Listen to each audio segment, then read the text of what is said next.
Good afternoon, everybody. So Enetics is located in Rochester, New York, which is just actually, we're in a suburb of Rochester, New York. So if you plan to visit, it's about a 5.5-hour drive from New York City. About an hour and a half from Niagara Falls. Those are usually the two hot spots when people come to visit us. We've been developing data telemetry devices for both electric service companies and utilities and industry, both in the electric and gas industry. And we were initially the first developer of the NILM's technology using the HART patents. That was actually done under some work with EPRI and a company called Telog, which was our parent company. Up until they were ready to go to production, they spun our company off into Enetics, and we've been working in that realm ever since. In addition to doing NILM's products, we're also certified by New York State as a meter data service provider. That allows us to participate in quite a few demand response programs. On the next slide, I'll mention one of those. It's not necessarily using the NILM's product, but it's the same hardware with a little different firmware involved in it. The Smart AC program, which is what I was just mentioning, this particular utility had a problem with their demand load control switch getting stuck in specific positions. They basically had the ability to turn people's air conditioning on and off when necessary at high peak. Obviously, the customer had to sign up for that. And what was happening was the switches were getting stuck in the wrong position. So even when the customer was allowed to use their AC, they couldn't use it. And so that caused havoc. They had to roll out a truck, the utility, and in some cases had to put the homeowner up in hotels because of severe complaints. So our device went on there and monitored the actual position of the switch. And because we have power node recorders, we were able to monitor the power consumption of each individual AC unit when it was functioning and not functioning. And they took that information, we created a dashboard for them, and they took that information. They knew where every location of these devices was, and they were able to pinpoint exactly how much energy was being just saved on this particular substation. And I think they're going into phase 2 of that product. They've since removed most of the devices from one particular substation, and now are moving them to another location to continue the study. More recently in the NILM's realm, we've just deployed 1,200 units. It's going pretty well so far. All that data is being uploaded remotely. There's through a cellular connection. And our software program, there's a couple different tools involved in that, but one of them allows us to globally control all the devices that are out there. So if for some reason you want to change the interval data, or you want to change the IP address that the data is calling into, you can remotely do that rather than calling each individual device. And by the way, this particular utility required that this all be on a private network. So only specific, well, there's actually only one specific instance of this, our program master station, that can call into each unit. Which makes it a real safety feature for utilities as that becomes more and more important. So this is an overall overview of our product. It's the SPEED product organization. SPEED is a single point end use disaggregation product. Consists of actual field recorders. There's a couple variations of that depending on whether it's a 2-phase or 3-phase product. But those get installed out in the field. In the States, we use the Form 2S meter, which I have a slide coming up that'll show an example of that. It actually goes underneath the revenue meter. And usually the utility is the one customer that's involved, or the client involved, that installs that. There's usually a security lock that's on the box. So you really need to get the utility involved to do that. And usually they're the ones that are looking for the data and are involved in the project. Once that's installed, we have a local software platform you can use to direct connect to it to make sure it's connected properly. And you can actually do a field call to master station and make sure that you have good cellular connectivity. That's a common issue even though, so stateside, we use Verizon quite a bit. Even though Verizon's map says there's cellular connectivity in one particular location, doesn't necessarily mean that happens.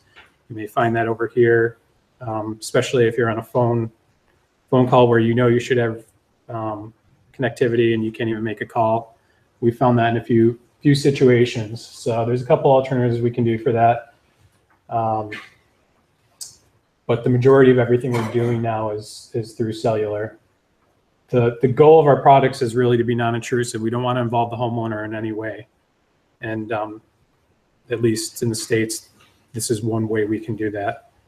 So all the data is uploaded to MasterStation. That's kind of the brainchild of our product. As I mentioned earlier, it allows us to manage the recorders. It processes all the data and then moves it all to a database. And when I say process data, that's where you run the actual algorithm. It's where our libraries are stored. And it's where you can go in and do some manipulation if necessary to help identify loads. So in addition to MasterStation, there's Analysis Station, and that's just a way to present data. It's a great tool to graphically generate reports. There's tabular reports. If you knew the actual price per kilowatt, you could input that data and generate reports. I have a few examples of that coming up. One of the neat features too is obviously multiple users can be querying the same database at the same time. We found, I mean, that's always been a feature, but we've actually had to expand that feature with some of our larger productions that are out there right now. This is the Form 2S, 12S that's traditionally used in the US. We actually have a newer version of this right now. In order for one of the applications we're going to be doing in New York State, we have that under the control of the Department of Public Service that's trying to get approved right now because it's going on a homeowner's house. Obviously, it has to be deemed safe. There was quite a bit of discrepancy whether or not this would influence the actual revenue meter. The utilities didn't want this to influence how their data and how their billing was going to be construed. And so we went through some rigorous testing, and obviously it's not a meter that's used to generate billing. And once we asserted them of that information, they did some testing on it, and it certainly passed. So our new model is actually in the process of having that done right now. So in addition to an internal cellular modem on this product, we also offer direct connect, whether it be USB or serial. If for some reason you only have one unit out in the field and you wanted to go up and collect it, say a resident, the person who owns a house, which we don't generally sell to, but if for some reason the cellular connectivity went down, you can certainly go out there and connect to it. We also have Bluetooth available if somebody wants to do a drive-by instead of rolling up to the house. We have Wi-Fi, but again, you're also relying on the homeowner's Wi-Fi system. If for some reason they change their password, you're vulnerable to that. Traditionally, when we first started this product, we were using phone lines, and phone lines obviously are not as prevalent these days. But even then, in some locations, it was discussed if we did not have cellular access, we could tie into the phone line. And there's bad blood about that, as far as we've never had this happen to us, but there's been other programs where they've used a phone line and somebody tried to call 911 in the middle of the night when it was calling the device, and turned out they couldn't get into their phone line because it was transferring data. Obviously, that's an issue. So it's an additional cost too. When you have this installed, you would have to have somebody run a phone line. So we try and stay away from that.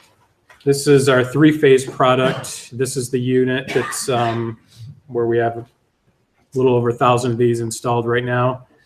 The blue device on top is an external modem that we used, and that's what's generating or moving all the data up to the cloud. It's picked up and then put into a database, which is located inside of this particular utility. This is kind of a system overview. The 1203 in the bottom left corner, that can also be construed as the 1110 if necessary for the stateside. Everything goes up to the, traditionally right now, everything's going through the cell tower up to a cloud. You can access all that data via Field Station, which is the local software platform that's on an individual laptop that we provide. You can also access it through Master Station back at your facility where there's an actual network database, and then that allows everything to be accessed through our analysis station program, Master Station program. And then, as I mentioned, a lot of clients haven't asked for this yet, but it's the new thing. So we're offering web-based dashboards, which is what we did for that Smart AC program that I mentioned earlier. So the three primary functions, as I mentioned, for Master Station is to be able to control multiple devices at once. It's very helpful when we have a large volume of units out under one particular program. It really saves time when needing to change things. When you get these out into the field, there's always the possibility we can lock it out, but we like to give our clients the most flexibility to be able to access these things. And sometimes changes get made inadvertently, we need to go in and change them back, or in this particular case, when we rolled out just over 1,000 units, we originally programmed with a specific IP because of the cellular carrier we were going to use, and that subsequently changed. So all the meters needed to have their IP changed. And so this was a good way to do that. It also maintains the database where it's just using a traditional SQL Server database. And in addition to that, it runs the algorithm for you. Analysis Station, which is not only does this come in handy just for reporting graphs and reports, but if for some reason there's a load that's been identified as just a generic load, we're not quite sure what it is, it's a lot easier to evaluate that load in a graphical way, seeing when it's turning on and off versus just looking at numbers on a particular chart. So in some instances, it's a very handy tool for that aspect. Allows multi-users to use it, and then it also exports files in different formats depending on who the utility is or client, and we can certainly generate additional files if necessary. And it's all based off Windows, so you know, the format is very easy to follow. Travis, we have only 10 minutes, so we need to wrap up. Okay, all right. Sorry about that. Nope, no problem. So this is just a quick representation. It's small. I've got some bigger graphs coming up here. It's a pie chart of just pretty much, this is a yearly output of each individual device. This just shows a weekly update of all the different appliances that were identified, and it's a total of the premises versus there's a residual on there. Everything can be blown up. You can generate charts and load support summaries. One additional feature, depending on the resolution, is a plug load that can be augmented or added. That's for smaller appliances if necessary. The one caveat with that is now you're entering the homeowner's residence, and then you have to rely on them that they're not going to change whatever's plugged into it. And then this is the last slide, some of the advances we've had to make just because of some of the large projects that we've done. Doing the global capability to upload data to or control each individual meter has become extremely handy for us. Multiple users are able to work on this software platform at the same time. And you can import and delete models in bulk if necessary, depending on who the utilities are and where it's located.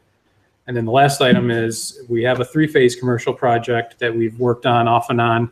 And the goal with that was to one idea was to use fast food industries where they all have similar appliances. They all have fryers, they all have ovens, things like that, where you can easily identify the loads for different chains. When you go into, at least in America, a lot of the industrial sites have different load profiles, and it makes it very difficult to know exactly what everything is.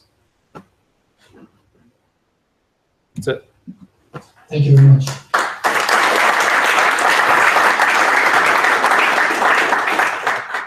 You want to definitely